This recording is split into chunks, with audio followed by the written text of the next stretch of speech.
के अलग अलग इलाकों से बड़ी संख्या में जो स्कूल के छात्र हैं, जो पत्राचार माध्यम में पढ़ते हैं, ओपन में पढ़ते हैं, इंग्लू में पढ़ते हैं, अलग अलग यूनिवर्सिटीज़ में पढ़ते हैं, वो छात्र यहाँ पर बड़ी संख्या में मौजूद हुए हैं। दिल्ली सरकार की दिल्ली की जो शिक्षा नीति है उसके खिलाफ अपना आक्रोश दर्ज करने के लिए दिल्ली की जो सरकार है, जो काफ़ी समय से एक जुमला पेश करती आ रही है, एक इमेज पेश करती आ रही है कि यहाँ का जो एजुकेशन मॉडल है वो बहुत ही रेवोल्यूशनाइज मॉडल है, वो बहुत ही क्रांतिकारी शिक्षा मॉडल है। वो असल मायनों में अगर हम बात करें तो शिक्षा में क्रांति के नाम पर वो शिक्षा में एक बहुत बड़ी भ्रांति है। आज हम देख रहे हैं जो सरकार 500 नए स्कूलों का वादा करके पावर में आती है, वो सरकार स्कूलों को मर्ज करते हुए दिखाई पड़ रही है। वो सरकार मॉडल वर्चुअल स्कूल की बात करते हुए दिखाई पड़ रही है, बजाय इसके कि नए स्कूल खोले जाएं, बजाय इसके कि सरकारी स्कूल में छात्रों का एनरोलमेंट बढ़ाया जाए और सरकारी स्कूल और प्राइवेट स्कूल के बीच में जो खाई है उसको खत्म किया जाए। आज सरकार लगातार हम देख रहे हैं दिल्ली की जो शिक्षा मंत्री हैं, अलग अलग जो बहुत बड़ा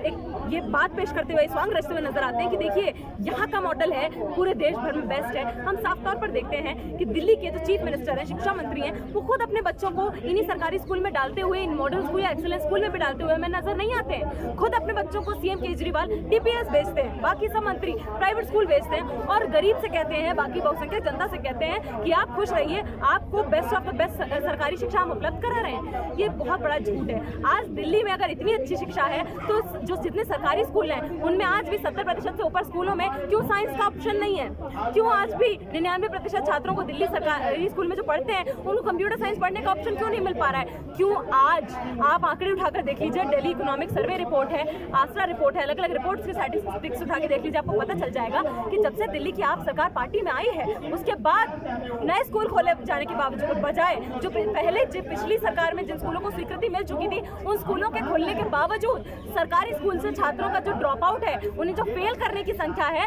वो कई गुना, कई लाख छात्रों की वो संख्या बढ़ गई है। और प्राइवेट स्कूलों में बावजूद इसके कि गरीब के पास अफोर्डेबिलिटी नहीं है, फिर भी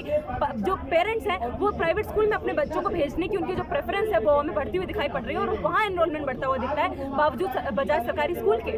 आप दिल्ली विश्वविद्यालय के आस पड़ोस के जो कैंपस के मेन स्कूल है उनमें भी आप देख लीजिए, जाकर पता कर लीजिए, स्कूलों को मर्ज किया जा रहा है ताकि कॉस्ट कटिंग की जा सके। हमारे शिक्षा मंत्री क्या सीना ठोककर कहते हैं कि हम नए मॉडल वर्चुअल स्कूल खोलेंगे। आप एक बात बताइए, आपको वर्चुअल स्कूल खोलने के लिए इस राजधानी की जनता ने वोट दिया था या नए स्कूल खोलने के लिए आपको वोट दिया गया था? नए कॉलेज खोलने के लिए आपको वोट दिया गया था? शिक्षा में खर्चा बढ़ाए जाने के लिए आपको वोट दिया गया था? तो ये वादे जो चुनावी क्या कहें हम एमसीडी के चुनाव के दौरान, विधानसभा के चुनाव के दौरान ये जो हमें दिखाई पड़ते हैं, ये हाथी के दांत खाने के और दिखाने के और उसी तरीके की हमारी दिल्ली सरकार है जो कहने को तो बड़े बड़े जुमले पेश करती है पर वाकई में दिल्ली के जो बहुसंख्यक छात्र हैं उनकी हालत बहुत खराब है। सिंपल सवाल ये पूछ लीजिए, दिल्ली यूनिवर्सिटी के रेगुलर कॉलेजेस के अंदर, बाकी यूनिवर्सिटीज जो दिल्ली में है उनमें रेगुलर मोड में क्या जो बहुसंख्यक हिस्सा छात्रों का दिल्ली की सरकार की स्कूल से निकलता है 12वीं के बाद, क्या वो रेगुलर मोड में पहुंच पाता है? नहीं पहुंचता है। पत्राचार में ढकेल दिया जाता है और केवल 12वीं के बाद उसकी 13वीं नहीं होती है, 8वीं के बाद एक बड़े हिस्से को ढकेल दिया जाता है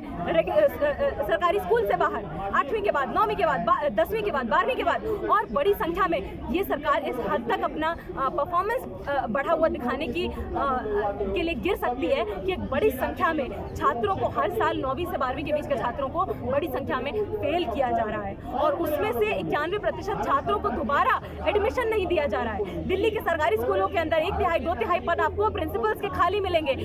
आरटीआई डालकर देख लीजिए, 40-45% शिक्षकों के पदों की भर्ती ही नहीं हो रही है। 2016 से लेकर 2019 के बीच में महज एक नए स्कूल को दिल्ली सरकार की स्वीकृति मिलती है और कहते क्या है कि हमने अलग अलग स्कूलों में नए कमरे खोल दिए हैं और वो कमरे 500 नए स्कूल के बराबर। आप एक बात बताइए, उन कमरों में आपने नए शिक्षकों की भर्ती नहीं की है, नए स्टूडेंट्स को एडमिशन नहीं दिया है, तो वहाँ क्या भूत पढ़े और पढ़ाएं? तो ये सवाल कर किया जाना आज बहुत जरूरी है और आज हम यहाँ पर इसलिए मौजूद हुए क्योंकि हम इस दिल्ली सरकार को, मनीष सिसोदिया को, सीएम केजरीवाल को ये याद दिला देना चाहते हैं कि आप केवल अपनी पार्टी में आम आदमी लगा देने से आपकी पार्टी आम आदमी की नहीं हो जाती है और आपकी भ्रम में रहना छोड़ दीजिए कि आप सत्ता में बने रहेंगे बावजूद इसके कि आपका हर कदम, हर नीति आपकी गरीब छात्र विरोधी, गरीब युवा विरोधी हमें दिखाई पड़ रही है और उसके कारण हम झेल रहे हैं। IITian होने के बावजूद ये जो हमारे सीएम केजरीवाल हैं खुद IITian है और दिल्ली के बहुसंख्यक सरकारी स्कूलों में आपको साइंस का ऑप्शन नहीं है। आपसे कहा जा रहा है देखिए हमारे पास मॉडल स्कूल है, हमारे पास एक्सेलेंस स्कूल है। हकीकत ये है कि उन एक्सेलेंस स्कूल्स के खुद के बच्चे एडमिट करते हैं कि हमने 10वीं तक प्राइवेट स्कूल में पढ़ा, उसके बाद हमने एंट्रेंस क्लियर करके हम यहाँ पर पहुंच पाए। यानी कि सैंपल दिखाया जा रहा है 1-2 एक्सेलेंस स्कूल का, मॉडल स्कूल का, और कहा जा रहा है कि दिल्ली के सभी सरकारी स्कूल इसी स्तर के हैं, जो कि साफ तौर पर एक जुमला है। और वो तो बीजेपी से कहते हैं, भाजपा वालों से कहते हैं कि इस पूरे देश में यही मॉडल, दिल्ली मॉडल लागू होना चाहिए। देखिए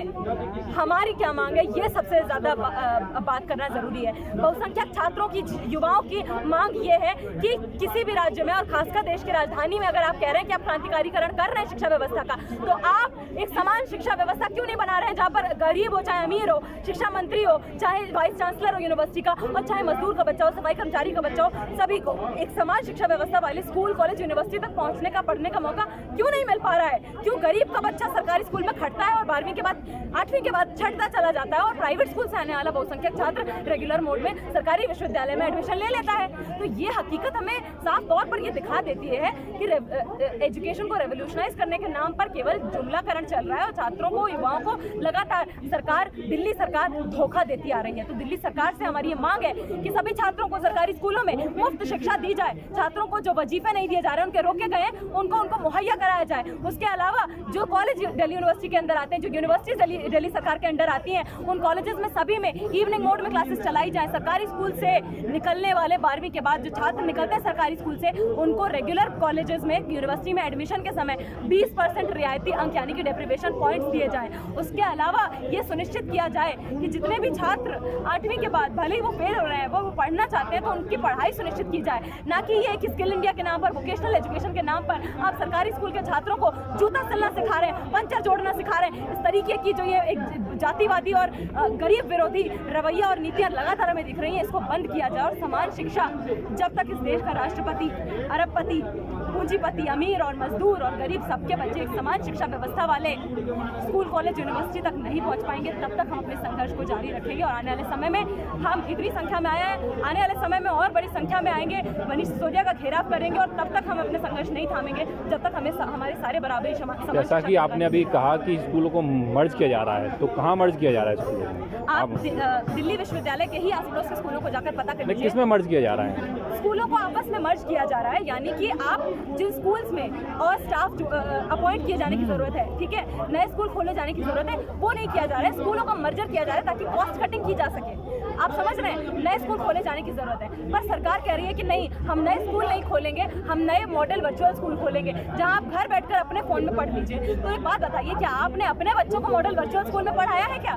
क्या आपने अपने बच्चों को सरकारी स्कूल में भी पढ़ाया है क्या? नहीं। तो वो इन सभी मुद्दों को लेकर जो देश की राजधानी के युवा हैं, जो छात्र हैं, वो बेहद आक्रोशित हैं और इसके लिए संघर्ष करते आ रहे हैं समान शिक्षा के लिए। और आज जितने भी अधिकार हमें मिले हैं शिक्षा के क्षेत्र में, वो कोई सरकार की दरियादनी से नहीं मिले हैं। हमें हमेशा लड़कर उनके लिए संघर्ष करके हमने उन्हें जीते, और आने वाले समय में भी हम अपने संघर्ष के बल पर इस तरीके की जुमलाबाजी सरकारों को हटाकर या फिर उनसे लड़कर हम अपने अधिकारों के लिए अपने संघर्ष के दम पर अपने अधिकार जीतेंगे। आप सरकारी शिक्षा नीति के खिलाफ सवाल उठा रहे हैं और दिल्ली की शिक्षा के लिए मुख्यमंत्री, दिल्ली के मुख्यमंत्री अन्य राज्यों के मुख्यमंत्रियों बुला के अपनी शिक्षा मंत्री का दिखाते हैं कि हमने तो शिक्षा कितना बेहतर कर दिया, और आप लोग हैं कि उनके खिलाफ ही प्रोटेस्ट करने एक मिठाई वाला जो अपनी दुकान का रसगुल्ला खुद नहीं खाए और बाकी दुकानदारों से कहता घूमे कि देखिए मेरी दुकान का रसगुल्ला बहुत अच्छा है, क्या आप उसकी